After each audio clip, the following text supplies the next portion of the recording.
21 नवंबर 2022।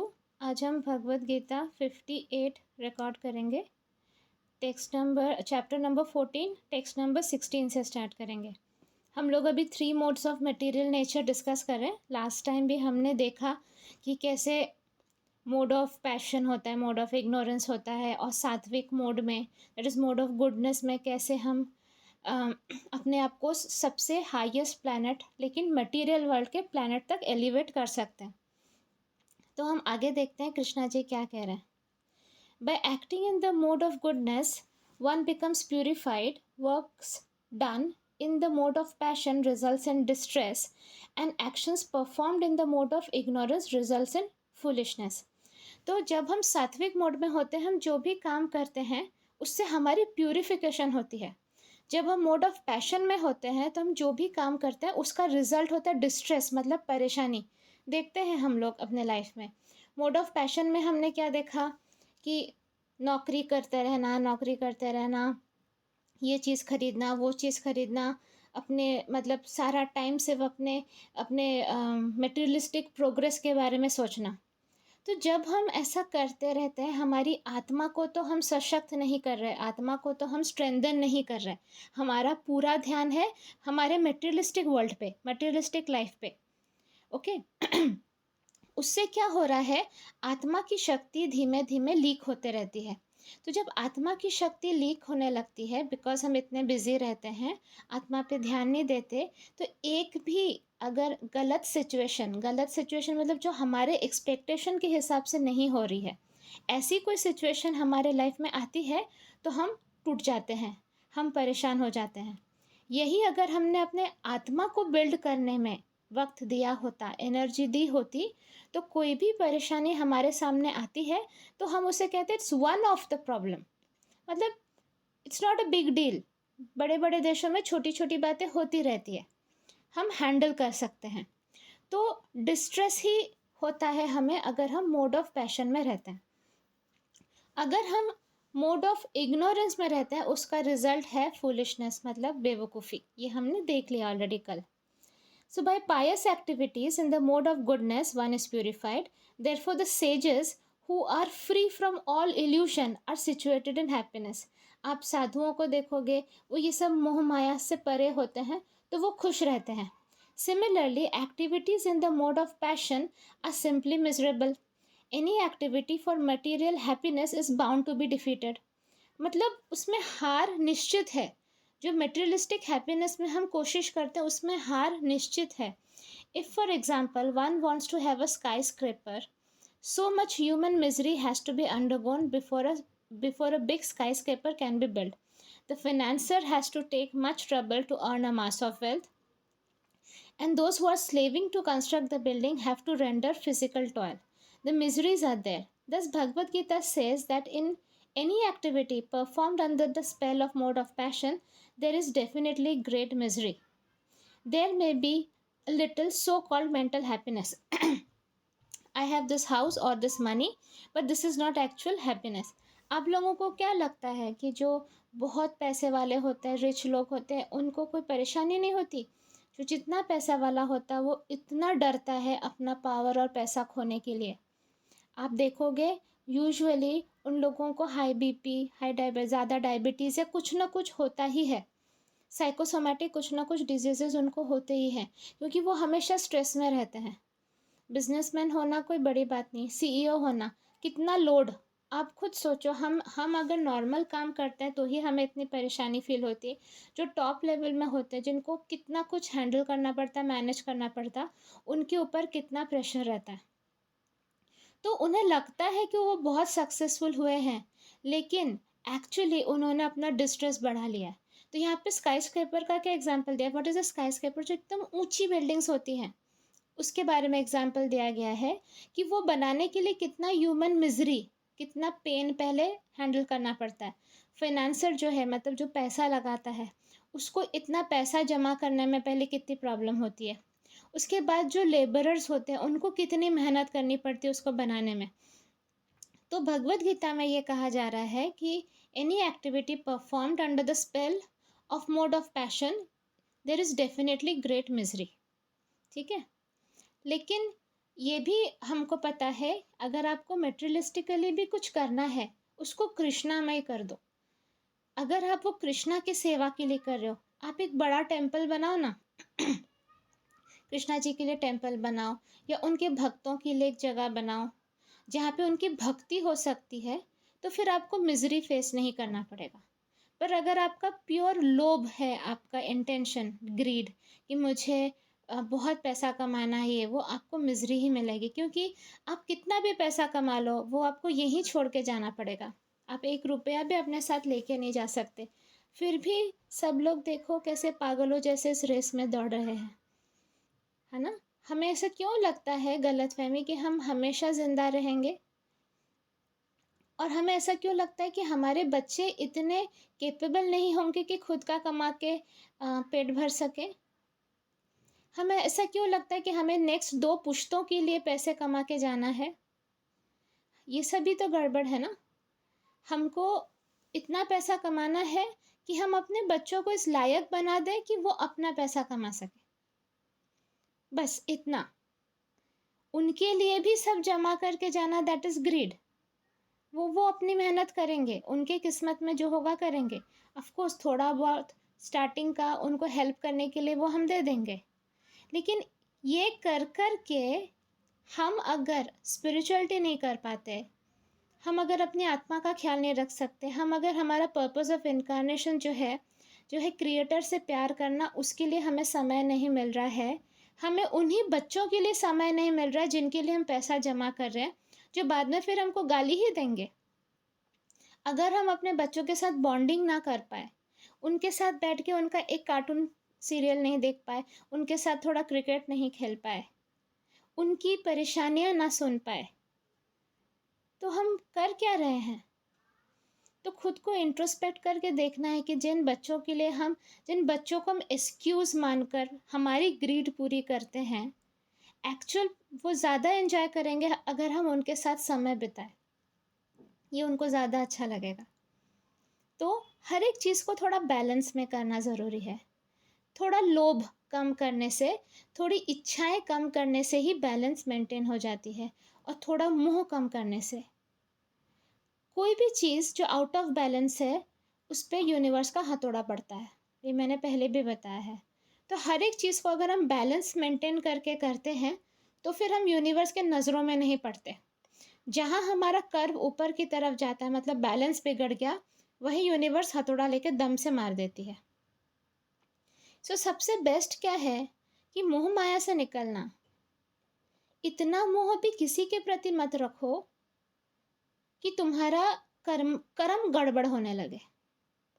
मैंने ऐसे बहुत लोगों को देखा है, या तो अपने माँ बाप से इतना ज़्यादा प्यार करते, इतना ज़्यादा प्यार करते हैं कि दूसरों के साथ गलत करते हैं, या तो अपने बच्चों से इतना ज़्यादा प्यार करते हैं कि दूसरों के साथ गलत करते हैं, या तो अपने स्पाउस के साथ इतना ज़्यादा प्यार करते रहते हैं कि दूसरों से गलत करते हैं। तो कर्म तो हमारा खराब हो रहा है, और वो भी मोह के वजह से। धृतराष्ट्र का मोह अगर कम होता दुर्योधन के प्रति, तो महाभारत नहीं होता, इतना नुकसान नहीं होता, इतना खून नहीं बहता। सिर्फ एक इंसान के मोह के वजह से कितना कुछ गड़बड़ हो गया। गांधारी का अगर मोह नहीं होता अपने कौरवों के प्रति, बच्चों के प्रति, तो वो श्राप नहीं देती कृष्ण भगवान को, तो यादव कुल खत्म नहीं होता। तो मोह की वजह से कितना कुछ गड़बड़ गड़बड़ हो रहा है। ये नेगेटिव लोअर इमोशन है। तो किसी के प्रति इतना मोह मत। प्यार करना है, पेरेंट्स से ज़रूर प्यार करना है, उनको रिस्पेक्ट करना, उनकी सेवा करनी है, बच्चों से प्यार करना है, उनका टेक केयर करना है, हस्बैंड से प्यार करना है, टेक केयर करना है, वाइफ से प्यार करना है, टेक केयर करना है, but everything should be in balance. Wife से इतना प्यार करो कि माँ बाप को दुख दो, नहीं। माँ बाप से इतना प्यार करो कि वाइफ को दुख दो, हस्बैंड को दुख दो, नहीं। सबसे इतना प्यार करो क्योंकि वो कृष्णा जी का अंश उनमें है, इस वजह से प्यार करो, और जो सही है यूनिवर्स के हिसाब से वो करो। हम अगर अलाइनमेंट विथ यूनिवर्स रहेंगे, तो फिर हमारा कर्म गड़बड़ नहीं होगा। और बच्चे के लिए वही सही है। आपके बेटा, अगर आप मोह में अपने बेटे से कहते हो कि अरे एकादशी मत करो, व्रत से तुम वीक हो जाओगे, ये आप मोह में कह रहे हो। अगर आप सच में उससे प्यार करते हो तो आप उसको मोटिवेट करोगे एकादशी व्रत करने के लिए, क्योंकि उससे उसका उद्धार ही होगा। उससे उसके पापों का जो पहाड़ है वो नष्ट होगा। साइंटिफिकली भी बॉडी को रेस्ट मिलेगा as per the moon timings. उस समय गड़बड़ होता है डाइजेशन सिस्टम, तो ग्रेन्स खाना हानिकारक होता है। तो अगर आप प्यार करते हो अपने घर वालों से तो आप एकादशी के लिए उन्हें मोटिवेट करोगे। मोह में आकर ये नहीं कहोगे मेरा बच्चा जाने दो, बीमार पड़ जाएगा या वीक हो जाएगा, नहीं। तो मोह से ज़्यादा नुकसान होता है। इतना नुकसान तो ब्लड प्रेशर डायबिटीज़ से भी नहीं होता जितना मोह से होता है। तो मोह में आकर अपने बच्चों को इतना खिलाया जा रहे हो कि ऐसा मोटा तंदुरुस्त गोलगप्पा बन गया वो। क्यों? उसके बाद क्या होगा? ड्यू टू सेडेंट्री लाइफस्टाइल वो आपका बच्चा अनहेल्दी रह जाएगा। Anything in excess is not good. कुछ भी अति अच्छा नहीं होता। तो ये सारी चीज़ों का हमको ध्यान रखना है, तभी जाकर हम एक balance state of life live करेंगे। तब जाकर हम सात्विक मोड में परफॉर्म कर पाएंगे। सात्विक मोड में परफॉर्म करने के बाद हम एक्चुअली भगवान की भक्ति कर सकेंगे और उनसे प्रेम कर सकेंगे। तब जाकर हमें जन्म मृत्यु के साइकिल से निकल पाएंगे और कृष्णा जी के पास गोलक वृंदावन पहुंच पाएंगे। तो ये टाइनी स्टेप्स हमको अभी से लेना है। ऐसे अचानक से कुछ मिरेकल नहीं हो जाएगा। अचानक से ऐसा नहीं होगा कि हम एक दिन में एकदम प्योर भक्त होकर गोलक पहुंच गए, ऐसा नहीं होगा। ये अभी से एक लाइफ में बैलेंस लाना, इंट्रोस्पेक्ट करना, खुद को डांट लगाओ जोर से, ज़्यादा पैम्पर मत करो खुद को, डांट लगाओ। अगर अभी मेरे सेशन से आपको रियलाइज़ हो रहा है कि आप गलत कर रहे हो, खुद को एक खींच के झापड़ मारो। सच बता रही हूँ, इससे आपका भी भला होगा, दूसरों का भी भला होगा, वरना बाद में सर फोड़ने के बाद भी कुछ नहीं होगा। अगर आपको दिख रहा है कि आपका बेटा आपकी बहू के साथ गलत कर रहा है तो बेटे को सपोर्ट मत करो, उसको समझाओ, कर्मा समझाओ। अगर आपको दिख रहा है आपकी बेटी अपने हस्बैंड के साथ गलत कर रही है तो बेटी को सपोर्ट मत करो, उसको उसको रोको, उसको समझाओ। जस्ट बिकॉज आपका खून का रिश्ता है किसी के साथ या फैमिली का टाई है, गलत चीज़ों को वो मत करो, उकसाओ मत। क्योंकि फिर आप एंटाइटल्ड हो जाते हो कि आपके आसपास भी ऐसे ही लोग मिलेंगे जो आपको गलत सलाह देंगे। तो आपका ग्रोथ रुकेगा, आपका प्रोग्रेस रुकेगा। और इससे क्या होगा? ग्रोथ और प्रोग्रेस नहीं हो तो क्या होता है? डिस्ट्रेस, पेन, दुख। दुख से बचना है तो राइट चीज़ करनी है, वरना ज़िंदगी में दुख ही रहेगा। ये सब हम अपने दुख और परेशानियों को बचाने के लिए कर रहे हैं। ये हम कुछ महान काम नहीं कर रहे हैं, किसी को उद्धार किसी पे उपकार नहीं कर रहे हैं। हम अपना अच्छा कर रहे हैं कि आज का हमारा गलत स्टेप कल का हमारा पहाड़ ऑफ दुख को निर्माण करेगा। उससे अगर हमें बचना है तो आज हमको सही स्टेप लेना है। उसके लिए मोह जैसे भयंकर चीज से बचना है। खुद को हमेशा पूछना, क्या मैं मोह में हूँ उसके? क्या मैं इसके मोह में हूँ? क्या मैं मोहवश एक डिसीजन ले रही हूँ? क्या मैं मोह के कारण गलत सलाह दे रही हूँ? कृष्ण भगवान के पैर पकड़कर टाइट बोला, प्रभु मुझे इस मोह के चक्रव्यूह से निकालो। ये सारे जो मोह के कॉर्ड्स बने हैं मेरे, इस सिचुएशन से, इस चीज़ से, इस इंसान से, उनको ख़त्म कर दो। उन्हीं के हेल्प से हो सकता है। और खुद भी काटो, रूथलेसली काटो। क्योंकि बाद में जब हमारे ऊपर पहाड़ों का मतलब पहाड़ जैसे दुख गिरता है हमारे सर पे, फिर सांस अटकती है, फिर हमें कोई बचा नहीं पाता है। तो हम नहीं करेंगे ये सब। और मोह से निकलने के लिए आत्मा की शक्ति सबसे इम्पॉर्टेंट एस्पेक्ट है, और उसके लिए आपको भक्ति करनी पड़ेगी। भक्ति करनी पड़ेगी, प्रॉपर स्पिरिचुअल प्रैक्टिसेस करने पड़ेंगे, सर्विस करना पड़ेगा। तब जाके आप ऐसे सॉलिड, रॉक सॉलिड बनोगे कि आपको ज़्यादा किसी चीज़ से फ़र्क नहीं पड़ेगा। सोचो आप एकदम स्ट्रांगली खड़े हो एक जगह पे, आपको कोई हिलाने डुलाने की कोशिश करेगा तो वो गिर जाएगा। ऐसा बनना है कि ऐसे लुल्लू पुल्लू सा बनना है कि कोई फूंक भी मारेगी तो आप उड़ के गिर जाओ? खुद सोचो। मतलब मेरे बोलने का मतलब है कि अगर हम बहुत वीक रहते हैं तो कोई भी हमें ऑफेंड कर सकता है, मतलब कोई भी हमें बुरा फील करा सकता है, कोई भी हमें गुस्सा दिला सकता है, कोई भी हमें दुखी कर सकता है। लेकिन अगर हम सॉलिड स्ट्रांग रहे, मतलब हमारा बैटरी, आत्मा की बैटरी फुल्ली चार्ज्ड है, हम completely in alignment with universe हैं, हमारे अंदर भक्ति बहुत स्ट्रांग है, हमारे अंदर ईगो बिल्कुल नहीं है, और मोह फोह से हम दूर हैं, तो क्या हमें कोई हिला सकता है? ना हिला सकता, ना डुला सकता, ना हमें उत्तेजित कर सकता है, ना हमें दुखी कर सकता है, ना हमें गुस्सा दिला सकता है। जब हमारे मन में सिर्फ प्रभु वास करें, जब हमारे हर एक कण में सिर्फ प्रभु का वास हो, प्रभु का नाम हो, प्रभु की भक्ति हो, तो हमारा कोई कुछ बिगाड़ नहीं सकता। वही हमारा कवच बनता है, वही हमारा बुलेट प्रूफ जैकेट है, वही हमारा फोर्ट है, किला है हमारा किला। तो ये चीज़ हमें ध्यान रखनी है। ओके, तो हम आगे बढ़ते हैं। There may be a little so-called mental happiness. I have this house or this money, but this is not actual happiness. As far as the mode of ignorance is concerned, the performer is without knowledge and therefore all his activities result in present misery and afterwards he will go on towards animal life. ये हमने कल discuss कर लिया। Mode of ignorance वाला जो भी काम करता है उससे दुखी होता है और फाइनली वो एनिमल बनता है, जानवर। Animal life is always miserable. Although under the spell of the illusory energy Maya, the animals do not understand this. Slaughtering poor animals is also due to the mode of ignorance. The animal killers do not know that in future the animal will have a body suitable to kill them. ये बहुत important है, देखिए। जब कोई what is animal slaughtering? इन जब जब जानवरों का मांस खाया जाता है, जो नॉन वेजिटेरियन होते हैं, उनको ये पता नहीं रहता है कि जब हम किसी एनिमल को मारते हैं, वो एनिमल को एक बॉडी मिलती है बाद में जो हमें मार सके। ये लॉ ऑफ नेचर है। So slaughtering poor animals is also due to the mode of ignorance. जो मोड ऑफ इग्नोरेंस में होते हैं वो बेचारे एनिमल्स को मार के खाते हैं, तामसिक मोड में जो होते हैं। The animal killers do not know that in future the animal will have a body suitable to kill them. तब क्या होगा, हमारा गर्दन होगा उनके हाथ में, और उनके हाथ और उनके पास तलवार होगा हमारे गर्दन को काटने के लिए, चाकू होगा।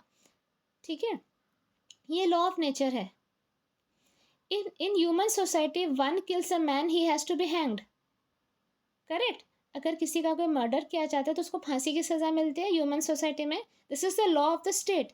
Because of ignorance people do not perceive that there is a complete state control by the supreme Lord. सोचो, जब एक कंट्री में ही ऐसा रूल है कि तुम किसी को मारोगे तो तुम्हें भी मरना होगा, तो ये जो पूरे सृष्टि को जो कृष्णा जी कंट्रोल कर रहे हैं, उसका क्या लॉ होगा? उसका भी यही लॉ होगा। तो जितने एनिमल्स को आपने मारा है वो सेम एनिमल्स आपको मारेंगे बाद में, आप एंटाइटल्ड हो जाओगे। तो क्या इसमें फंसना है? सीरियसली इसमें फंसना है? क्यों फंसना है? जब आँख खुले तब सवेरा। अगर आज मेरे इस ऑडियो से आपको लगता है कि आपको वेजिटेरियन बन जाना है तो बन जाओ। आपकी फैमिली नहीं बनती है, ना बने। आपको लगता है आज के बाद मैं ये सब नहीं खाऊंगी, मैं डेड बॉडी को मसाला लगा के नहीं खाऊंगी, मेरे वजह से कोई एक मरेगा नहीं, ये मत बोलो। हाँ, ये सब मत बोलो कि मैंने थोड़ी मारा। If there is no demand there will be no supply.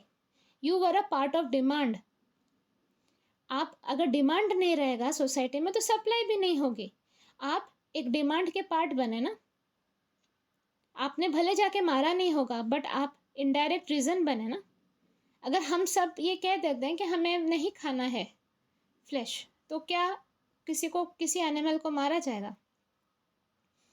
तो अपने आप को बचाओ। मैं नहीं कह रही हूँ ये, मेरा क्या जाता, मेरा कुछ नहीं जाता। लेकिन मैं खुद एक बंगाली होकर मेरा फ़िश फेवरेट हुआ करता था, और मुझे नहीं पता था, क्योंकि मुझ में ये नॉलेज नहीं थी बट जब ये नॉलेज आई और मैं उस समय कनाडा में थी, जब मेरी आत्मा जागी कि मैं क्या कर रही हूँ, ये क्या गलत काम कर रही हूँ। मेरे फ्रिज में सब कुछ था, बड़े बड़े लॉबस्टर्स और महंगे महंगे वाले फ़िश, जो कनाडा के इतने महंगे फ़िश होते हैं, मीट वीट सब लेके मैंने डस्टबिन में फेंक दिया। और मैंने सॉरी बोला और कहा आज के बाद मैं इसमें इन्वॉल्व नहीं रहूँगी। फिर चाहे बाकी लोग खाए ना खाए, जिनको जो सोचना मेरे बारे में सोचे। मुझे बहुत क्रिटिसिज्म सुनना पड़ा। मेरे बच्चे दुबले पतले हैं, क्या करूँ, मैं मोटी ताज़ी हूँ पर मेरे बच्चे दुबले पतले। तो मुझे ये क्रिटिसिज्म भी सुनना पड़ा कि बिकॉज मैं वेजिटेरियन हो गई हूँ इसलिए मेरे बच्चे दुबले पतले। पर मैं इससे भी मैंने वो नहीं किया, क्योंकि मेरे बच्चों को पहले से खाना रहता ही नहीं था नॉन वेजिटेरियन, उनको वेज ही अच्छा लगता था। उन्हें कभी, मेरा तो बेटा इतना छोटा था, आई थिंक 3-4 साल का होगा, वो मेरे घर वालों को आके बोलता था, क्योंकि वो क्लेयरवॉयंट है ना, वो बोलते थे इसमें ग्रे एनर्जी है, आप ये क्यों खा रहे हो, प्लीज़ आप मत खाओ, इसमें ग्रे एनर्जी है। ग्रे एनर्जी मतलब बैड एनर्जी रहता है, उसको दिखता था ये, तो वो खुद कहता था। तो आपको सोसाइटी का वो सहन करना होगा, बट सोसाइटी इम्पोर्टेंट नहीं है। आज के दिन गुरु मैया कौन है, मैं हूँ ना। कौन हेल्प कर पा रहा है, मुझे बनाया ना भगवान ने चैनल हेल्प करने के लिए सबको। आप लोग सब बैठ के मेरा भगवत गीता सेशन क्यों सुनते हो, आप लोग मेरा ग्रुप क्यों ज्वाइन करते हो, आपकी किसी परेशानी में मैं आपका पेन ख़त्म कैसे कर पाती हूँ, क्योंकि मैंने ये प्यूरिफिकेशन अपने अंदर लाया। सोसाइटी की चिंता नहीं करके सिर्फ कृष्ण भगवान के बारे में सोचकर कि सब में कृष्ण है और मैं एक पार्ट नहीं बनूंगी इस पाप में। मेरे वजह से किसी इनोसेंट एनिमल को मारा जा रहा है, मुझे इस पाप का भागीदारी नहीं बनना है। मेरे भी बच्चे, आज मेरे बच्चों को कोई मार के काट के खा ले तो ये अपने अंदर ह्यूमैनिटी को जगाना ज़रूरी है। तब जाकर आप चैनल बन सकते हो, तब जाकर आपकी बात भी लोग सुनेंगे, आपसे भी प्रेम करेंगे जैसे मुझसे करते हैं। आप भी किसी का दर्द हटाने में एक चैनल बनोगे। ये मेरा पावर नहीं है, कृष्णा जी का पावर है, मैंने हमेशा कहा। लेकिन चैनल बनने के लिए प्यूरिफिकेशन करना ज़रूरी है। जो प्यूरिफिकेशन मैंने किया कृष्णा जी के मार्गदर्शन में, कृष्णा जी सबको मार्ग दिखा रहे हैं, लेकिन जो उस मार्ग पे चलना चाहेगा वही प्यूरिफाई होगा।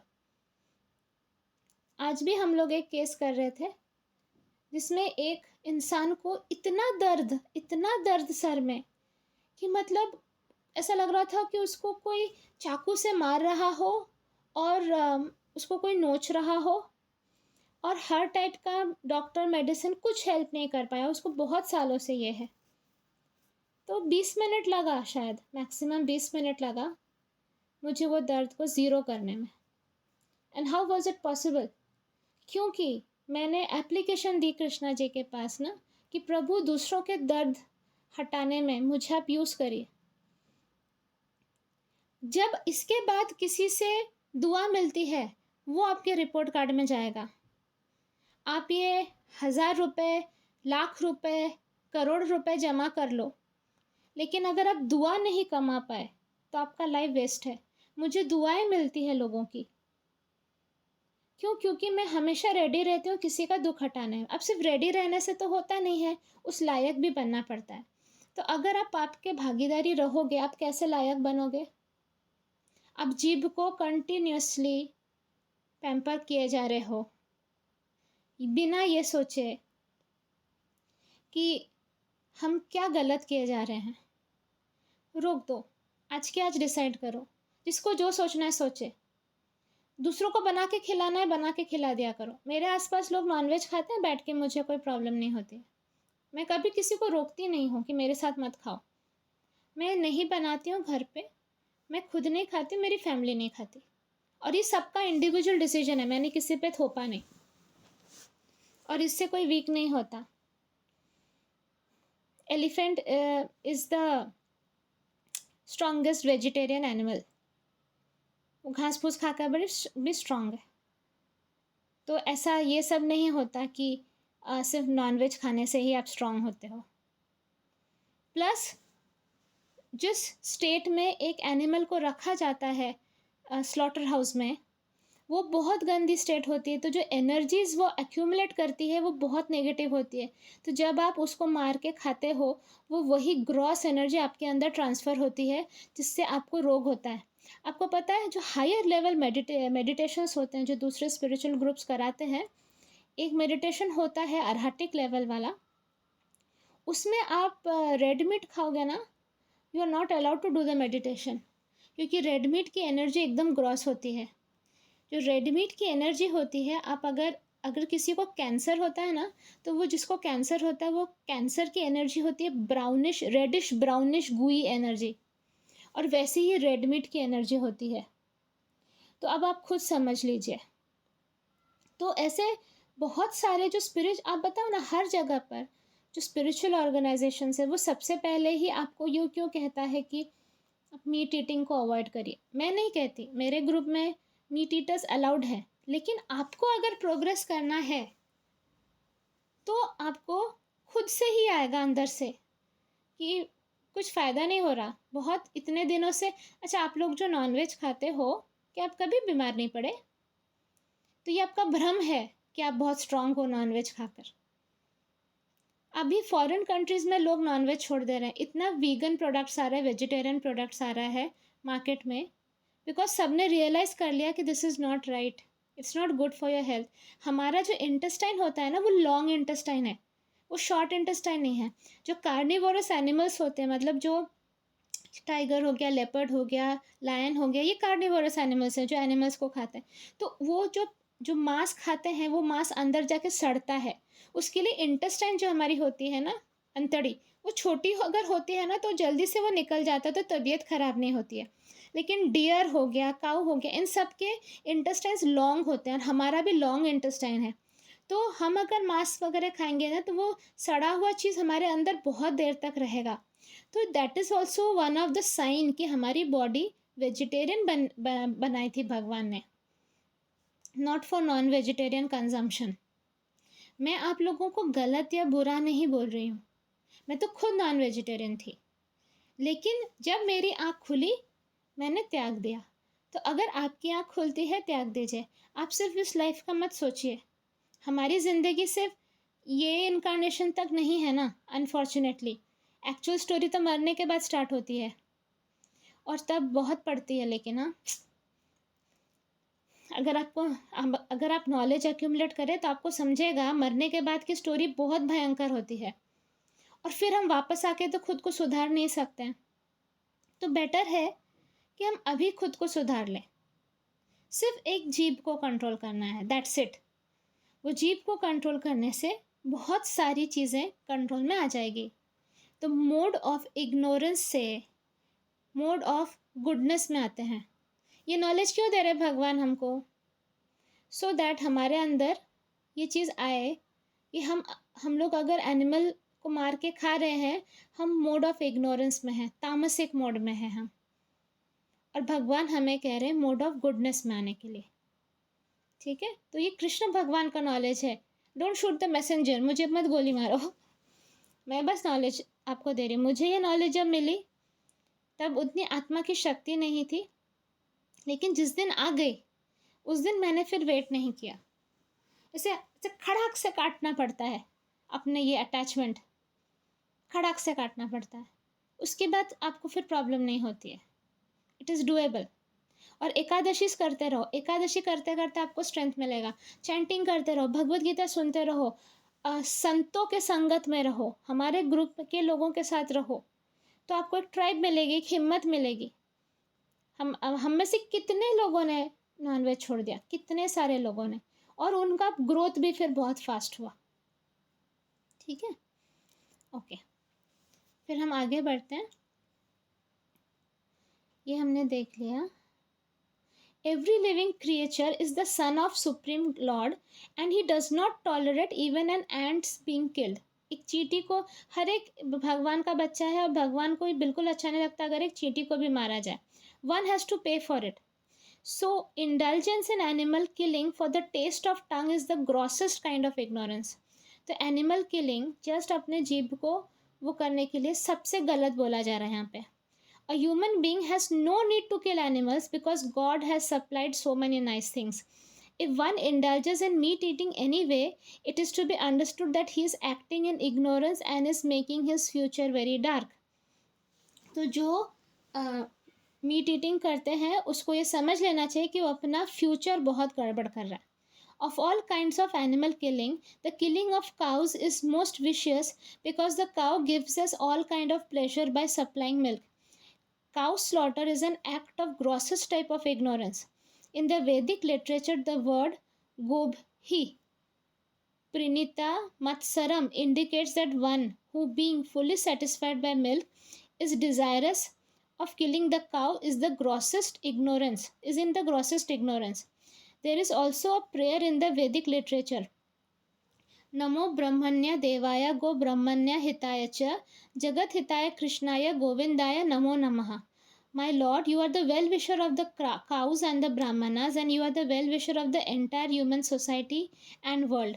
The purport is that the special mention is given in that prayer for the protection of cows and the Brahmanas. तो गौ हत्या भी सबसे बड़ा पाप है. उनके लिए एक अलग हेल रहता है. एक्चुअली काऊ के ऊपर, गऊ के ऊपर जो बाल होते हैं ना, एक एक बाल एक एक डेमी गॉड है. और कामधेनु भी आपने सुना होगा. तो बेसिकली काउस कामधेनु ही होती हैं. उनसे उनका सब कुछ यूज़ में आता है. तो उनकी हत्या इज़ वेरी रॉन्ग. और जो मोड ऑफ इग्नोरेंस में रहते हैं वही करते हैं एक काऊ की हत्या. The purport is that Brahmanas are the symbol of spiritual education and cows are the symbol of the most valuable food. These two living creatures, the Brahmanas and the cows, must be given all protection. That is real advancement of civilization. देखो, ब्राह्मण पैदाइशी ब्राह्मण की बात नहीं कर रहे हैं प्रभुपाद जी. ब्राह्मण बाय क्वालिटी की बात कर रहे हैं. आजकल पैदाइशी ब्राह्मण भी मीट खाते हैं. तो सिर्फ आप ब्राह्मण पैदा हुए, आप ब्राह्मण कुल के हो, इसीलिए आप पूज्य हो, नहीं होता है. मैं भी ब्राह्मण हूँ, बट मुझे अपने एक्शन से हमें अपने एक्शन से वो दिखाना है कि हम ब्राह्मण से. ब्राह्मण मतलब क्या? जो स्पिरिचुअल एजुकेशन करे और जो स्पिरिचुअल एजुकेशन स्प्रेड करे. स्पिरिचुअलिटी करने वाले लोग ब्राह्मण होते हैं. तो आप किसी भी जात के हो by birth, that does not matter. You are a Brahmin. अगर आप कृष्णा से प्यार करते हो, अगर आप कृष्णा का नाम स्प्रेड करते हो, अगर आप ये नॉलेज खुद समझते हो, इम्प्लीमेंट करते हो, स्प्रेड करते हो, तब आप एक ब्राह्मण हो. और कृष्णा जी ब्राह्मण्स को और काउस को प्रोटेक्ट करते हैं. Okay. In modern human society, spiritual knowledge is neglected and cow killing is encouraged. It is to be understood then that human society is advancing in wrong direction and is clearing the path to its own condemnation. A civilization which guides the citizens to become animals in their next lives is certainly not a human civilization. The present human civilization is of course grossly misled by the modes of passion and ignorance. It is a very dangerous age, and all nations should take care to provide the easiest process, Krishna consciousness, to save humanity from the greatest danger. Okay, so अभी जो present human civilisation है, ये mode of passion और ignorance के ही energy पे चल रहा है. तो ये बहुत डेंजरस एज है और ये कलयुग भी है. तो कृष्णा कॉन्शियसनेस बहुत इम्पॉर्टेंट है इस ह्यूमैनिटी को ये भयंकर डेंजर से बचाने के लिए. हम लोग नेक्स्ट वर्स पे जाते हैं. Text number 17. From the mode of goodness, real knowledge develops. From the mode of passion, grief develops. And from the mode of ignorance, foolishness, madness, and illusion develop. Since the present civilization is not very congenial to the living entities, Krishna consciousness is recommended. Through Krishna consciousness, society will develop the mode of goodness. When the mode of goodness is developed, the people will see things as they are. In the mode of ignorance, people are just like animals and cannot see things clearly. In the mode of ignorance, for example, they do not see that by killing one animal, they are taking a chance of being killed by the same animal in the next life. ये सब हम देख चुके पहले verse में. Because people have no education and actual knowledge, they become irresponsible. हमारे school में तो स्पिरिचुअलिटी का उतना नॉलेज नहीं दिया जाता है ना, इसलिए सब इररिस्पॉन्सिबल बन गए. To stop this irresponsibility, education for developing the mode of goodness of the people in general must be there. When they are actually educated in the mode of goodness, they will become sober, in full knowledge of things as they are. आप लोग अभी news में ही देखते होंगे ना, इसने उसको काट दिया, उसने इसके इतने सारे टुकड़े कर दिए. इतना एग्रेसिव एनिमलिस्टिक बिहेवियर अपने अंदर लाने के लिए एक इंसान को कितना तामसिक होना पड़ता है, सोचो. जिसको कभी आपने कहा कि आप प्यार करते हो, अभी अभी इसी वीक 2 केसेस हुए. एक इंसान ने अपनी गर्लफ्रेंड को 35 पीसेस में चॉप कर दिया, और एक इंसान ने अपनी एक्स गर्लफ्रेंड को 4 या 3 पीस में चॉप कर दिया, क्योंकि उसने किसी और से शादी कर ली. जिससे आपको कभी प्यार था, आप क्लेम करते थे, या था भी, चलिए, उसके साथ आप ऐसा कैसे कर सकते हो? मुझे तो लगता है कि एनिमल भी नहीं करेगा, ये सिर्फ एक राक्षस कर सकता है. तो अगर मोड ऑफ इग्नोरेंस से भी नीचे कोई मोड होता होगा, तो अभी हमारी सिविलाइजेशन उसमें जा चुकी है. इसके बाद जैसे जैसे कलयुग प्रोग्रेस करेगा और भयंकर चीज़ें होंगी. ऑनर किलिंग के नाम पर अगर एक बाप अपनी ही बेटी को मार सकता है, जस्ट अपनी झूठी शान रखने के लिए, तो आप सोचो वो क्या है. अगर एक बेटा अपनी ही माँ को रेप करता है, उसको मार देता है, जो आजकल न्यूज़ में हो रहा है, फिर वो क्या है?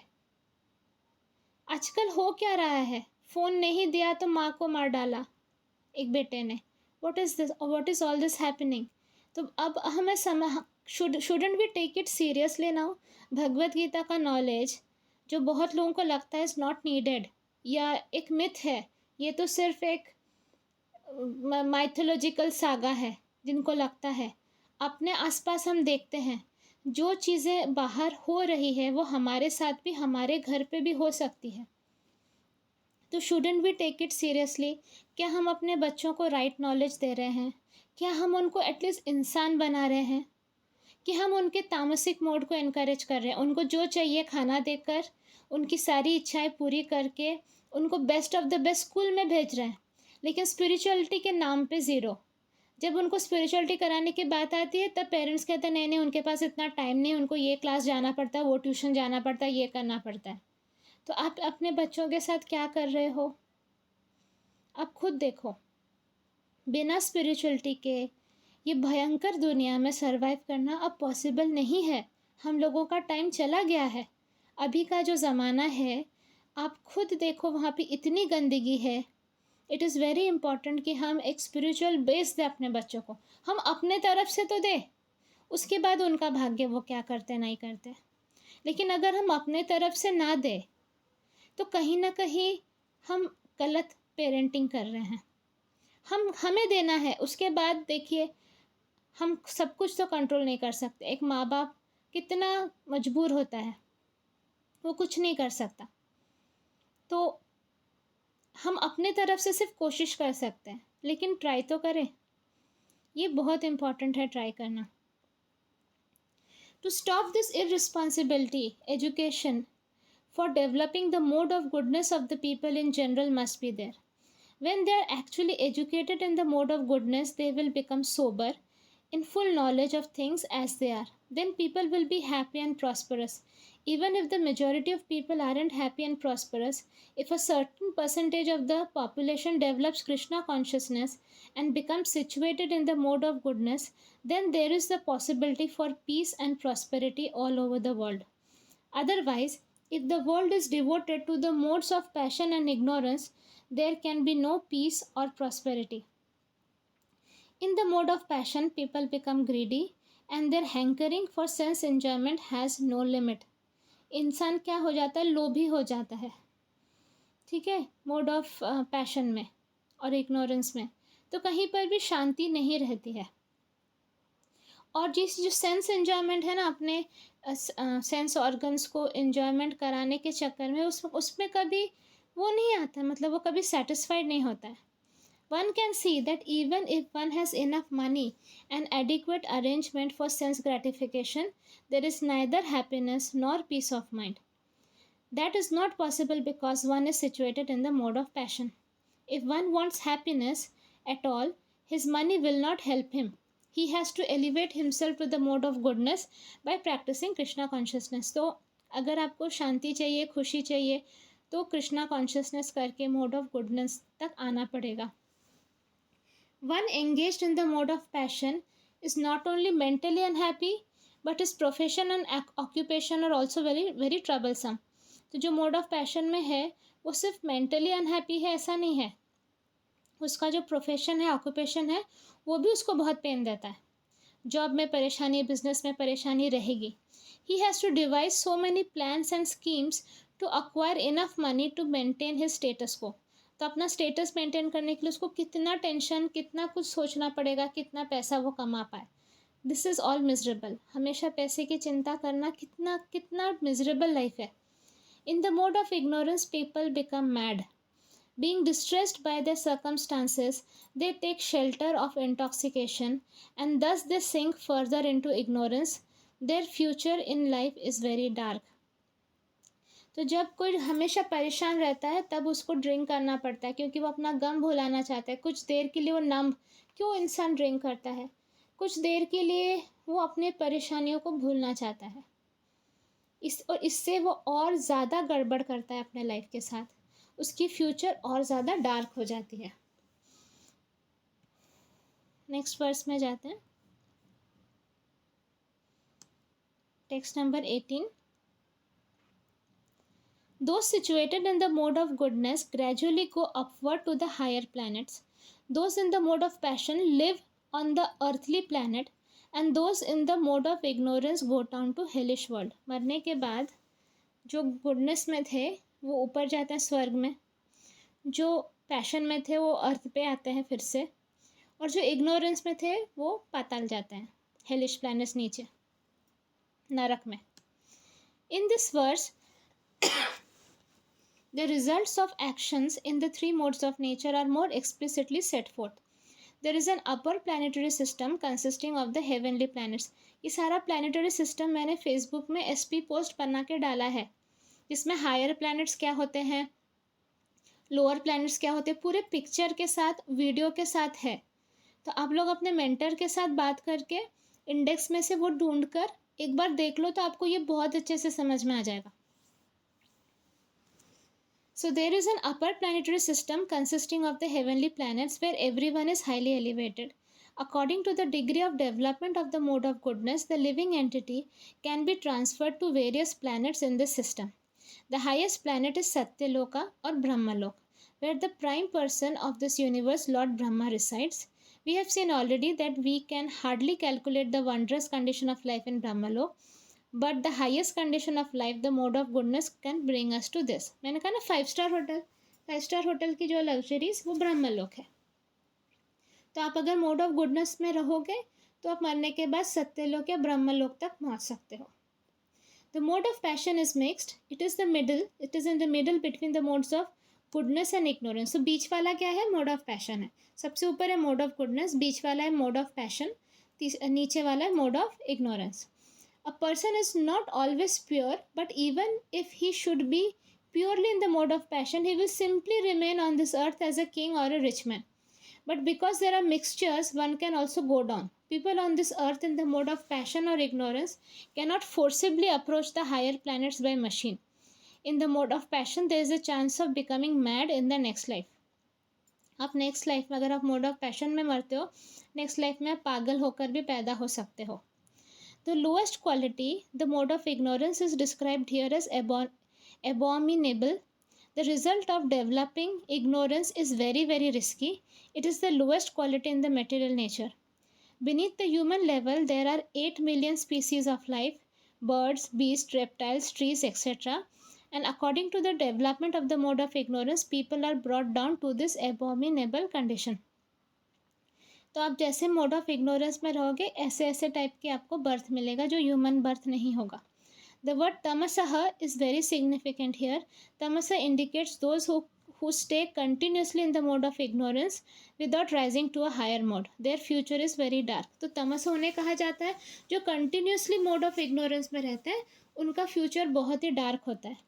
There is opportunity for men in the mode of ignorance and passion to be elevated to the mode of goodness, and that system is called Krishna consciousness. But one who does not take advantage of this opportunity certainly will continue in the lower modes. ठीक है, तो ये opportunity लेनी है, Krishna consciousness करना है, Krishna consciousness करवाना है, सो दैट कोई भी तामसिक मोड में भी हो तो उसको एक अपॉर्चुनिटी मिलेगी कि मोड ऑफ पैशन में आकर फिर मोड ऑफ गुडनेस तक आ सकता है. Text number 19.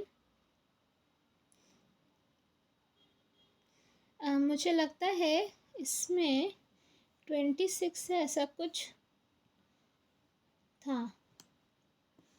सो हम अभी टेक्स्ट नंबर 19 में हैं. 27 तक है, तो हो सकता है फिर कल भी मुझे अपॉर्चुनिटी मिलती है तो कल के कल मैं ये चैप्टर में ख़त्म कर दूँ. तो आप लोग थोड़ा स्पीड बढ़ाइए. हाँ. सो हम लोग अभी 19 पे हैं. When you see that there is nothing beyond these modes of nature in all activities and that the Supreme Lord is transcendental to all these modes, then you know my spiritual nature. तो कृष्णा जी कह रहे हैं कि जब तुम ये समझ लोगे कि सभी आत्माएं ये मोड्स ऑफ नेचर में ही एक्शन करते हैं और and that the supreme lord is transcendental to all this modes, मतलब जो कृष्ण भगवान है वो मोड ऑफ नेचर के हिसाब से एक्शन नहीं करते हैं, वो उनसे परे हैं, तब तुम मेरा स्पिरिचुअल नेचर को समझोगे. बाकी हम सब लोग मोड ऑफ ये नेचर के मोड्स में ही फंसे हुए हैं, कोई ना कोई, तीनों में से किसी में हम फंसे हुए हैं, बट कृष्णा जी इन सब के ऊपर है. One can transcend all the activities of the modes of the material nature simply by understanding them properly, by learning from the proper souls. The real spiritual master is Krishna and is imparting this spiritual knowledge to Arjun. Similarly, it is from those who are fully in Krishna consciousness that one has to learn this science of activities in terms of the mode of nature. Otherwise, one's life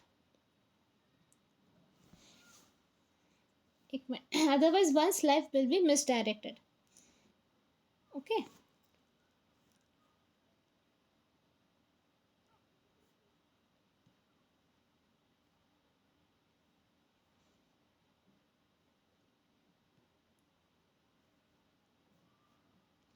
sorry, मैं screen share करना भूल गई थी.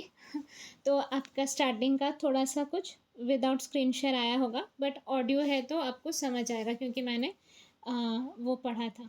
वो क्या ना, मैं दूध गैस पे रख कर भूल गई थी तो वो मैं बंद करने गई थी. मल्टीटास्किंग करनी पड़ती है ना. सो आई अपोलोजाइज. आपको जो अगर टेक्स्ट दिखा नहीं होगा, बट आपको पता है कहाँ पे देखना है. asitis.com में जाकर आप खोल कर देख सकते हो वो चैप्टर और वो टेक्स्ट. यहाँ से आप ऊपर जाकर आप यहाँ से आप चैप्टर सेलेक्ट कर सकते हो और यहाँ से आप टेक्स्ट नंबर सेलेक्ट कर सकते हो. तो आई थिंक 17-18 वाला शायद से मेरा ये स्क्रीन शेयर ऑन नहीं था, so I am sorry for that. पर मैंने बोला है तो आपको वो दिख जाएगा, मतलब आपको सुनाई देकर समझ में आ जाएगा. So one can transcend all the activities of the modes of material nature simply by understanding them properly, by learning from the proper souls. The real spiritual master is Krishna and he is imparting the spiritual knowledge to Arjun. Similarly, it is from those who are fully in Krishna consciousness that one has to learn this science of activities in terms of the mode of nature. Otherwise, one's life will be misdirected. तो ये कृष्णा जी से हमको सीखना है, ये science है. ठीक है. The real spiritual master Krishna है. कृष्णा ही हमारे टीचर है जो हमको ये पूरा नॉलेज दे रहे हैं. अर्जुन को भी दे रहे हैं, हमको भी दे रहे हैं. तो जो similarly it is from those who are fully in Krishna consciousness, जो पूरी तरह से कृष्णा कॉन्शियसनेस है, उनसे ये नॉलेज सीखना चाहिए. ठीक. देखिए, मैं सिर्फ एक मेंटर हूँ, एक फ्रेंड हूँ जो आपको भगवद गीता का थोड़ा बहुत समझा रही हूँ, लेकिन मैं उस लेवल पर नहीं हूँ कि आपको मुझसे ही सीखना चाहिए, ऐसा नहीं, लेकिन एक भगवत गीता के प्रति जो एक डर रहता है या ऐसा लगता है कि बाप रे ये कौन पढ़ेगा, वो डर हटाने का काम मैं कर रही हूँ। बाद में आप prabhupadwani.org में जाकर प्रभुपाद जी का भगवत गीता सुन सकते हो, उससे वो भी बहुत ब्यूटीफुल रहता है, वो आप समझ सकते हो। या अगर आपको मेरा वाला इजी लैंग्वेज वाला समझ में आता है सो नो प्रॉब्लम, मैं एकदम सिंप्लीफाई करके बोलती हूँ। मैं ज़्यादा इधर उधर के श्लोक वोक नहीं बोलती हूँ, क्योंकि मुझे वो श्लोक वोक से लाइफ में हेल्प नहीं होता है। मुझे जो नॉलेज से लाइफ में हेल्प हुआ है आज तक, मैं वही आपको भी दे रही हूँ, right? So otherwise one's life will be misdirected. By the instruction of bona fide spiritual master, a living entity can know of his spiritual position, his material body, his senses, how he is entrapped, and how he is under the spell of the material modes of nature. He is helpless, being in the grip of these modes, but when he can see his real position, then he can attain to the transcendental platform having the scope of spiritual life. Actually, the living entity is not the performer of different activities. He is forced to act because he is situated in a particular type of body conducted by some particular mode of material nature.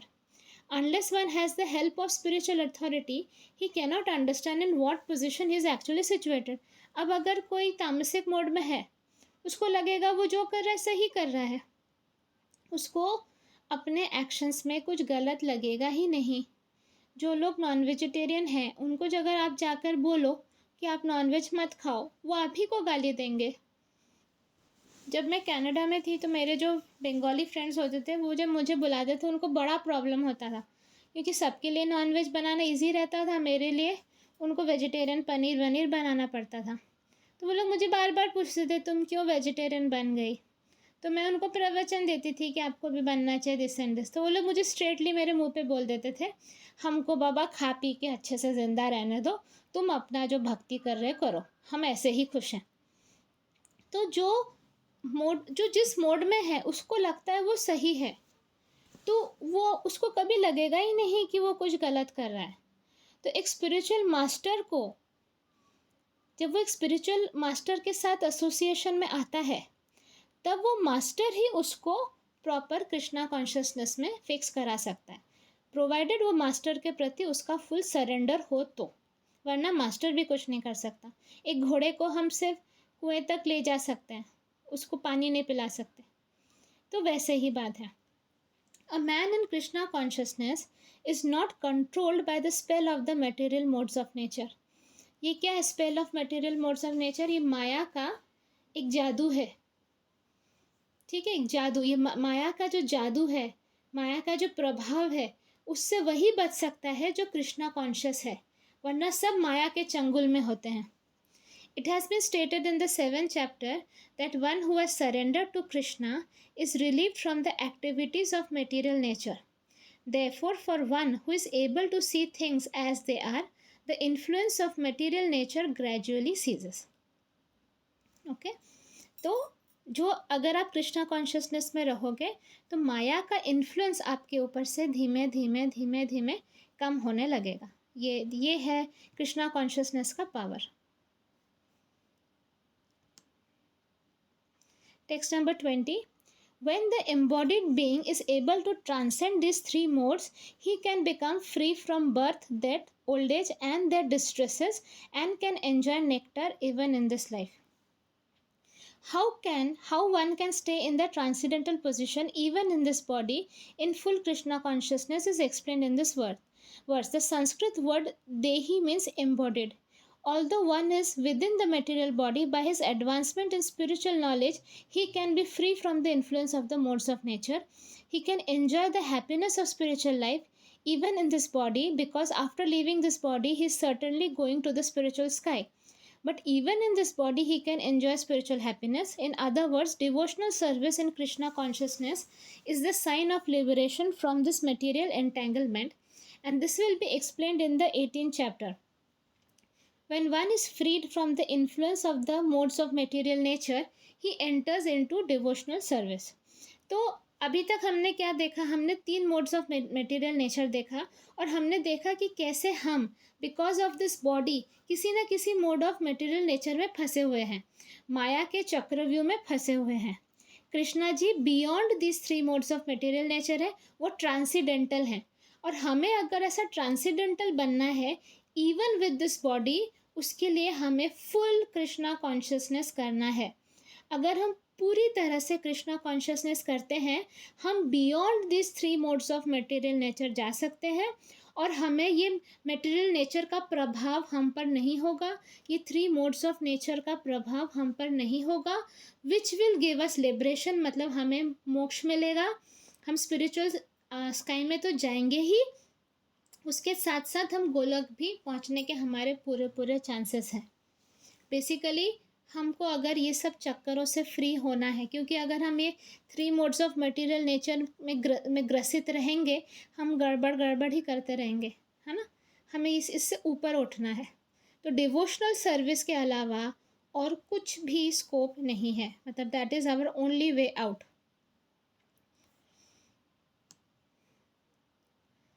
Text number 21।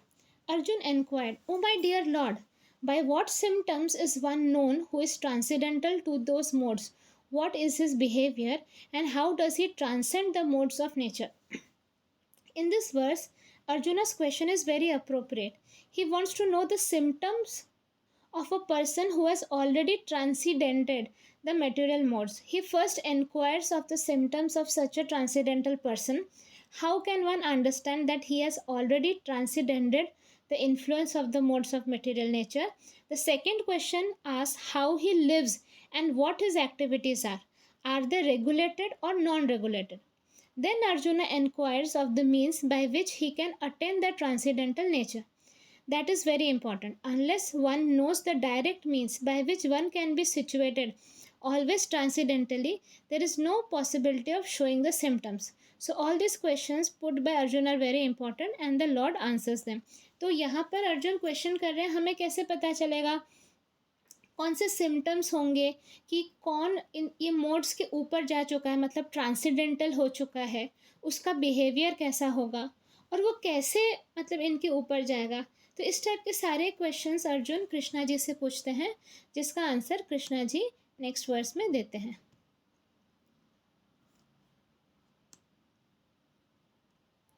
तो next verse थोड़ा बड़ा है और हम लोग already 1 घंटा kind of हो गए हैं, सो हम लोग यहीं पे स्टॉप करते हैं।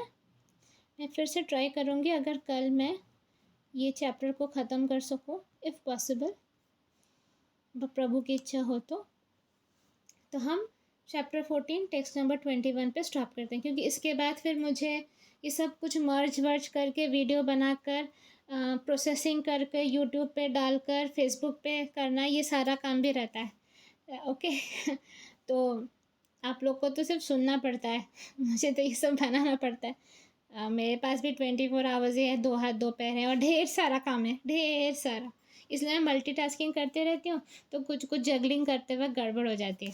पर कृष्णा जी को पता रहता है कि इंटेंशन क्या है। अगर मैं मेटेरियलिस्टिक मोड में फंसी रहूँ ना, ये काम, किचन का काम, ऑफिस का काम, बच्चों का काम, ये काम, तो फिर तो हो गया, फिर तो स्पिरिचुअलिटी होने से रही, क्योंकि ये मेटेरियलिस्टिक नेचर ऐसा ग्रिप करके रखते हैं ना, आपको अपने चंगुल में फंसा के रखती है कि आप नहीं निकल सकते। तो आपको ये तोड़ के फोड़ के निकलना ही पड़ता है, टाइम निकालना ही पड़ता है, चाहे कुछ भी हो जाए। So we will stop it here, text number 21 पे हम स्टॉप करते हैं। So let us pray. जय श्री कृष्ण चैतन्य प्रभु नित्यानंदा, श्री अद्वैत गदाधर श्री वासुदेव गौर भक्त वृंदा, बोलो श्री प्रभुपाद की जय। Thank you so much Krishna ji कि बैक टू बैक मुझे 2 दिन चांस देने के लिए कि मैं भगवद गीता पढ़ सकूं और इसका ऑडियो भी बना सकूं। ये आपकी ही कृपा है प्रभु, इतना सोल स्ट्रेंथ और टाइम मुझे देते रहिए कि मैं भगवद गीता फिनिश कर पाऊँ। उसके बाद दूसरा भी बहुत सारा काम है जो आपने मुझे दिया है, मैं वो भी कर पाऊँ। प्रभु थैंक यू सो मच। जो भी ये भगवद गीता सुन रहे हैं उनको आप आशीर्वाद दीजिए कि तीनों मोड्स ऑफ मटेरियल नेचर के ऊपर ये भी उठ सके, मैं भी उठ सकूं और हम सब ट्रांसेंडेंटल बन जाए, अपनी लाइफ को सुधार लें। जो वेजिटेरियन बनना चाहते हैं उन्हें आशीर्वाद दीजिए कि उनकी सिचुएशन हेल्पफुल हो जाए कि वो वेजिटेरियन बन जाए। थैंक यू सो मच प्रभु। Hare Krishna. Okay, bye bye, take care all of you.